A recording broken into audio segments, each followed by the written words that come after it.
গছক মানে মই নিজতকৈ বেছি ভাল পাওঁ খালি দেই। মোৰ মৃত্যু পৰ্যন্ত কিন্তু গছপুলিৰ লগত মই জড়িত। বনাঞ্চল তেখেতে সৃষ্টি কৰিলে।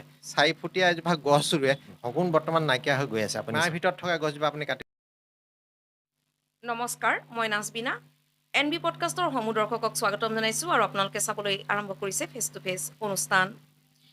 গছ থাকিলে মানুহ থাকিব, এনে এক মহৎ উদ্দেশ্য হাতত লৈ পৰিৱেশ সুৰক্ষা সমিতিয়ে গছপুলি ৰোপণ, বিতৰণ আৰু প্ৰতিপালনৰ দৰে কাৰ্যসূচী হাতত লৈ আহিছে। আজি পৰিৱেশ সুৰক্ষা সমিতিৰ কেন্দ্ৰীয় সমিতিৰ সভাপতিৰ সৈতে কথা পাতিম। প্ৰথমে তেখেতক পৰিচয় কৰাই দিওঁ।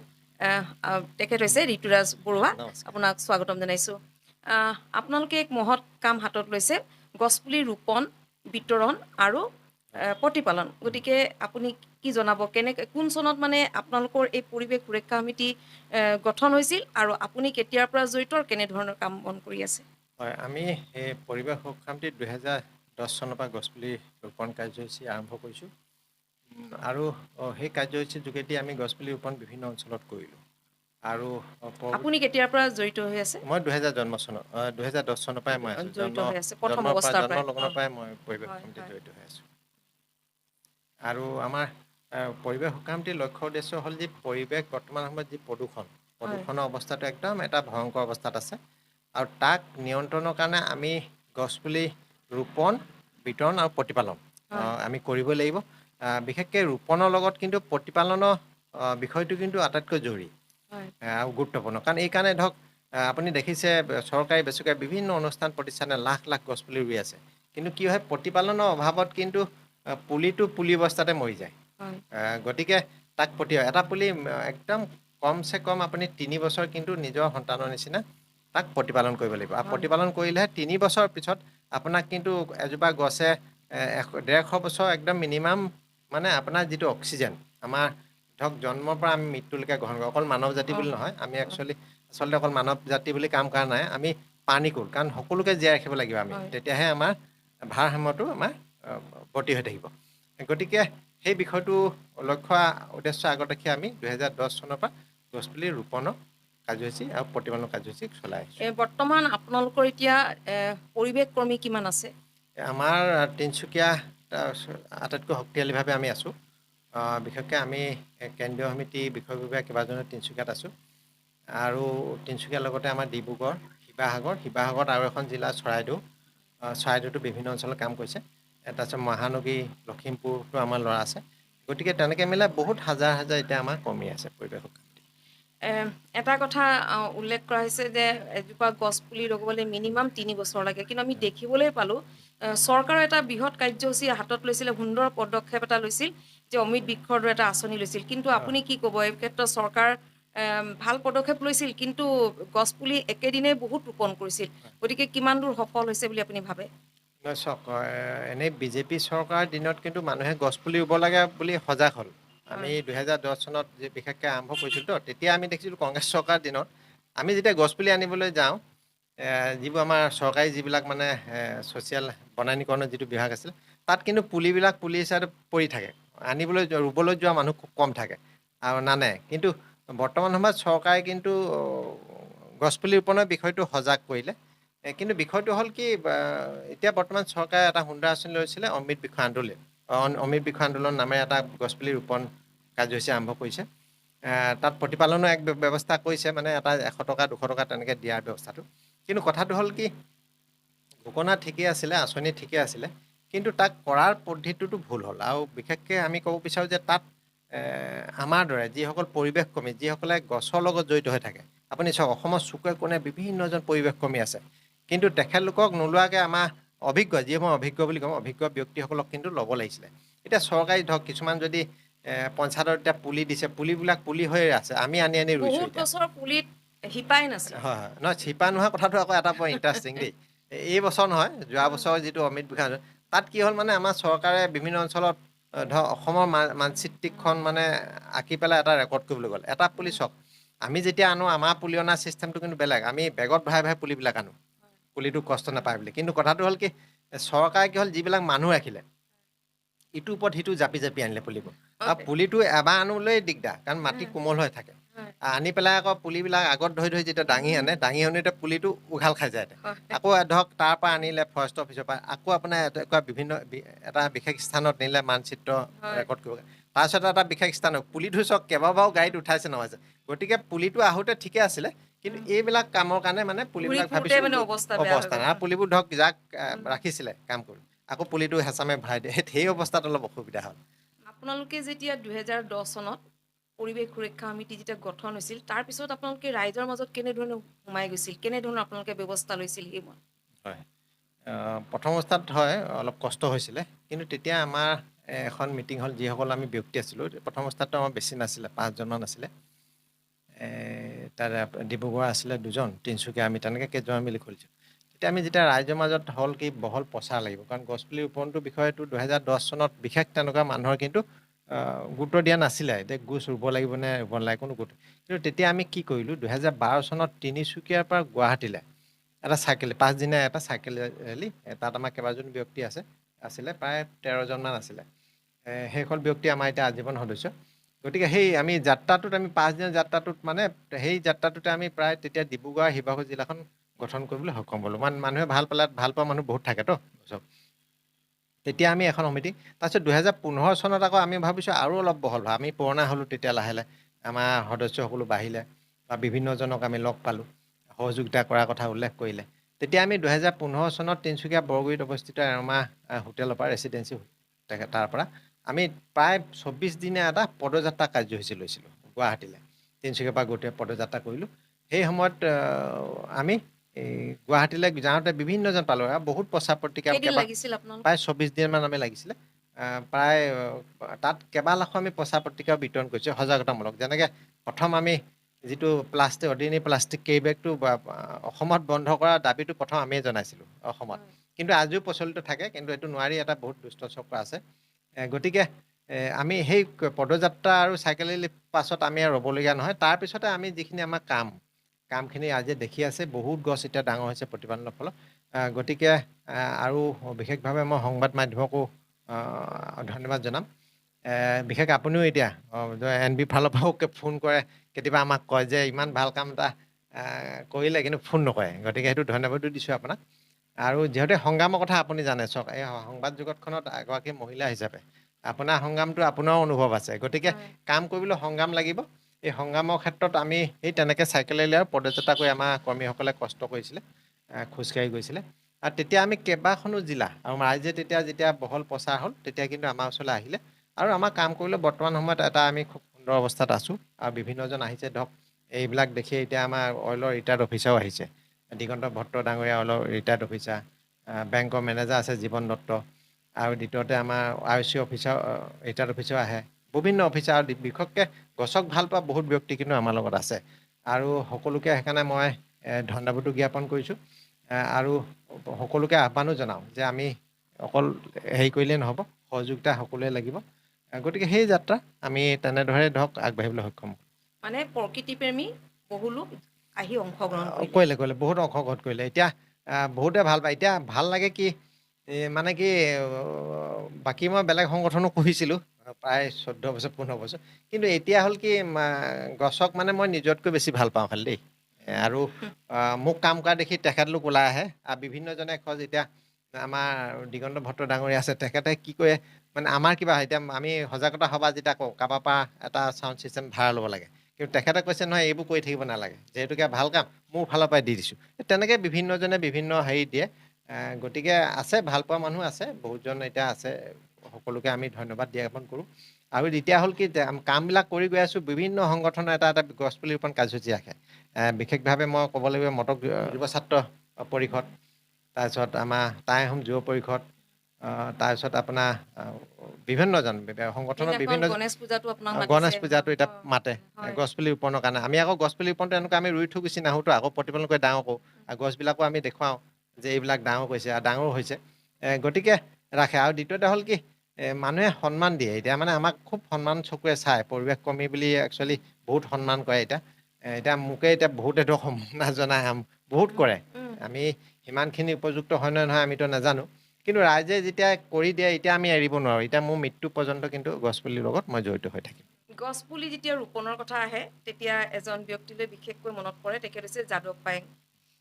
তেখেতে কৈছিল অসম এনেকুৱা এখন ঠাই য'ত গছৰ গুটি পৰিও গছ পুলি হৈ যায়, গতিকে গছ আপোনালোকে যদি ৰোপণ কৰে ভালে, যদি ৰোপণ নকৰে নকৰক, কিন্তু গছ নাকাটিব। এই কথাষাৰ তেখেতে স্পষ্টভাৱে সকলোকে অনুৰোধ জনাইছিলে, গছ নাকাটিব।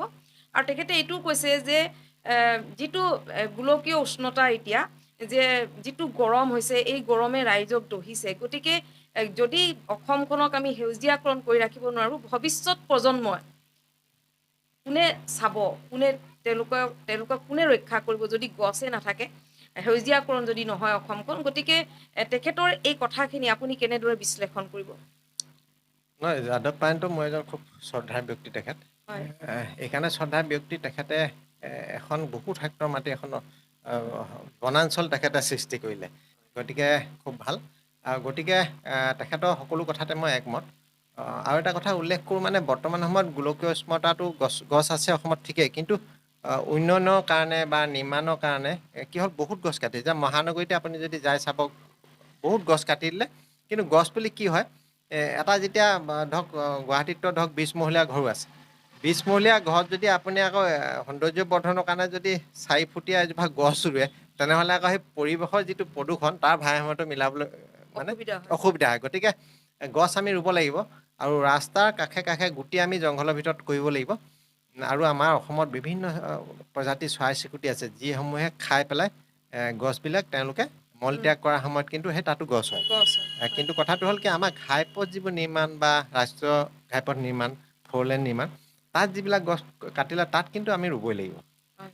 কাৰণ নহ'লে কি হয়, সকলোৱেতো গাড়ী মটৰ নাথাকে, ঠেলাৱালাও থাকে, ৰিক্সাৱালাও থাকে, চাইকেল চলোৱাও চাইকেল আৰোহীও আছে। গতিকে সকলোৱে কথা চিন্তা কৰি আমি, আৰু বিশেষকৈ চৰাই চিৰিকটিসমূহ আছে, কিছুমান বনাঞ্চলৰ চৰাই চিৰিকটি বনৰীয়া, কিছুমান আকৌ আমাৰ ঘৰ চইকীয়া আছে বনৰীয়া, যদিও তেওঁলোক ঘৰ হিচাপে। গতিকে সকলোকে এটা ঘৰ সাজিবৰ কাৰণে আমি কিন্তু গছবোৰ ৰুব লাগিব। আৰু এটা কথা উল্লেখ কৰোঁ, যিহেতুকে শগুন বৰ্তমান নাইকিয়া হৈ গৈ আছে, আপুনি চাব। হয়। শগুন নাইকিয়া হোৱাৰ কাৰণটো হ'ল কি, শগুনে বহুত ওখ লাগে গছজোপা, ওখ গছতহে কিন্তু ঘৰ সাজি তেওঁলোকে পোৱালি দিয়ে, আৰু ওখ গছ নহ'লে কিন্তু বাঁহ নাসাজে। এজন বিশেষ ব্যক্তিয়ে কৈছিলে, বিশেষকৈ। গতিকে আমি সেই বিভিন্ন কাৰণবিলাক চাই আমি কিন্তু গছপুলি ৰুব লাগিব। সুন্দৰ এটা কথা, যিহেতু যাদৱ পায়েং ডাঙৰীয়াই গছ পুলি ৰুই এক ৰেকৰ্ডো হেৰি কৰিছিল, আৰু ভাৰতৰ বাহিৰতো তেখেতক মাতি নিছে। গতিকে গছ পুলি যে ৰুব লাগে এই কথাটো সত্য, কিন্তু এতিয়ালৈকে আপোনালোকে কিমানজোপা গছ মানে ৰুলে, কেনেকুৱা ধৰণৰ গছ, তেনেকুৱা অলপ জনাবচোন। বিশেষকৈ আমাৰ তিনিচুকীয়াৰ যিখন দেওবৰীয়া বজাৰ হৈছিলে বাইপাছৰ কিনাৰত, তালৈ যাওঁতে দেখিছিলোঁ মানুহ ৰখিবৰ কাৰণে এজোপা গছ নাই। গতিকে সেই জেগাটোকো আপোনালোকে গছ পুলি ৰোৱাৰ ব্যৱস্থা কৰিছে নেকি? নহয়, সেই কথা, তাত এটা কাহিনী আছে দেই। আমি একচুৱেলি বাইপাছটো হওঁতে আমি ৰুবলৈ গৈছিলোঁ, উপায়ুক্ত মহোদয় আছিলে তেতিয়া। উপায়ুক্ত মহোদয় কোন আছিলে, মীনাক্ষী সুন্দম ডাঙৰীয়া তেখেত আছিলে।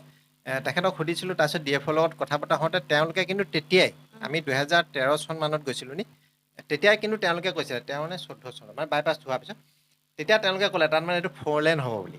4 লেন হ'ব বুলি কোৱাৰ কাৰণে আমি গছপুলি তাত নুৰুলো মানে কেলৈ কৈছে যে, তেতিয়া আমাৰ 6 বছৰৰ ভিতৰত 7 বছৰৰ ভিতৰত হ'ব কৈছে, তাৰ অলপ পলম হ'ল।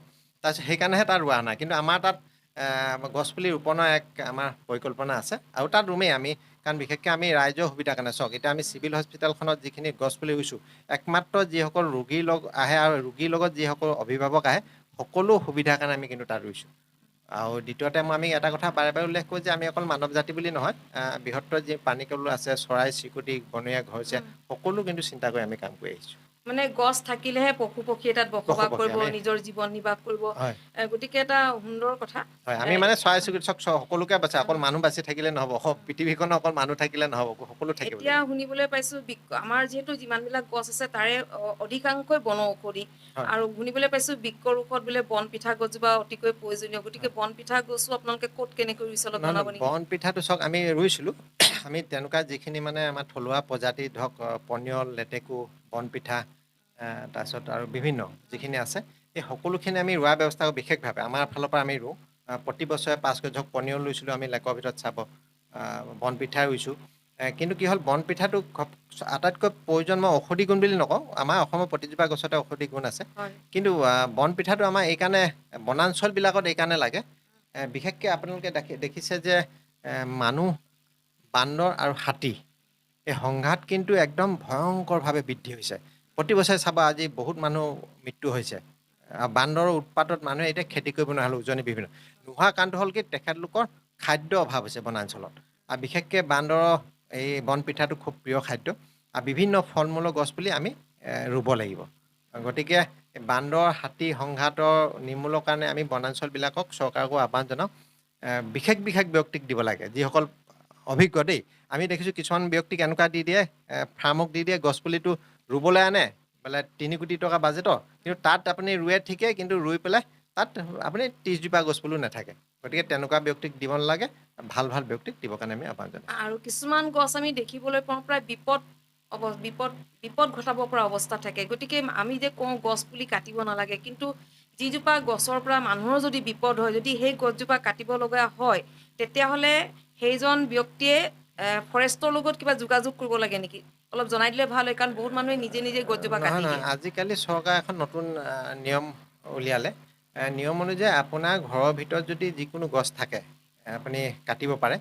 বিশেষকৈ আপুনি ধৰক তিতা চপা নহয়, যিবোৰ মানে আমাৰ 1 ক্লাছত পৰে সেই গছবিলাকৰ কাৰণে আপুনি পাৰ্মিশ্যন ল'ব লাগে। হয় কিন্তু বাকী গছবিলাক আৰু বিশেষকৈ কিছুমান গছ আছে যেনেকৈ আহঁত গছজোপা যদি ৰাস্তা কাষত থাকে, ৰাস্তা কাষত কিন্তু আপুনি গছ কাটিবলৈ হ'লে কিন্তু ফৰেষ্টৰ পৰা অনুমতি ল'ব লাগিব। আপোনাৰ নিজৰ ব্যক্তিগত সীমাৰ ভিতৰত থকা গছজোপা আপুনি কাটিবলৈ কিন্তু অনুমতি ল'ব নালাগে। গতিকে কিছুমান দেখিছোঁ খুব নিষ্ঠুৰভাৱে কাটে। অলাগতিয়ালভাৱে আমাৰ এতিয়া ইয়াত তিনিচুকীয়া কলেজৰ ওচৰত আছিলে গছ এজোপা বহুত ডাঙৰ এজোপা আহঁত গছ আছিলে এই গেলাপুখুৰী ৰোডত। সেই গছজোপা ঘৰটো নিৰ্মাণৰ কাৰণে মালিকে কাটিলে। আমি যোগাযোগ কৰিছিলোঁ, পিছত ফৰেষ্টই কিন্তু অনুমতিটো প্ৰদান কৰি দিয়ে। কেনেকৈ কৰে কি কাৰণে কৰে তো আমি নাজানো, বহুত কথা নহয়, থাকে। আচলতে এইকাৰণে জনাটো প্ৰয়োজন, যিহেতু বহুত মানুহে নাজানে যে ফৰেষ্টৰ লগত যোগাযোগ কৰি গছ কাটিব হয় লাগে, কোনজোপা নালাগে। সেই বিষয়ে নহয়, সেইকাৰণে আমাৰ হাতত দাবী চৰকাৰক আমি এই আইনখন গছ কটা আইনখন খুব কঠোৰ হ'বলৈ আমি আহ্বান কৰিছোঁ, কঠোৰ কৰিবৰ কাৰণে। কাৰণ ধৰক আপুনি দেখিছে কিছুমান চবতছে মই ঘিণ কৰা বস্তু হ'ল যিসকল ব্যক্তিয়ে কাঠৰ ব্যৱসায়ৰ লগত জড়িত যধে মধে গছ কাটি শেষ কৰিছে, নিজে এজোপা গছ পুলি নোৰুৱে। গতিকে তেনেকুৱা মানুহবিলাকক আমি খুব বেয়া চকুৰে চাওঁ। আৰু আমি এটা কথা কওঁ, তেওঁলোকক আহ্বান জনাওঁ যে তেখেতলোকে কটা এজোপা কাটিলে একচুৱেলি 10জোপা ৰুবলৈ আমি আহ্বান জনাওঁ সকলোকে। আৰু বিশেষকৈ আমি জন্মদিন, কাৰোবাৰ জন্মদিন, বিবাহ বাৰ্ষিক সকলোতে আমি এজোপাকৈ অনুষ্ঠানটোকে গছ এজোপাকৈ গছপুলি বা দুজোপাকৈ গছপুলি ৰোপণ আৰু প্ৰতিপালনৰ দায়িত্ব ল'বলৈ কিন্তু আমি আহ্বান জনাওঁ। অতি সুন্দৰ। গছ থাকিলে মানুহ থাকিব। আৰু আমি সেয়ে পৰিৱেশ সুৰক্ষা সমিতিৰ কেন্দ্ৰীয় সমিতিৰ সভাপতি ঋতুৰাজ বৰুৱাৰ সৈতে গছপুলি ৰোপণ আৰু বিতৰণ, তেখেতসকলে বিতৰণো কৰিছে বহু গছ। আৰু এই বিতৰণৰ ক্ষেত্ৰত এটা কথা ক'ব লাগিব যে ৰাইজলৈ কি আহ্বান জনাব পৰিৱেশ সুৰক্ষা সমিতি কেন্দ্ৰীয় সমিতিৰ সভাপতি হিচাপে? হয়, মই সভাপতি হিচাপে বুলিও নহয়, আচলতে মই এজন সাধাৰণ পৰিৱেশ কৰ্মী বুলি ভাবোঁ।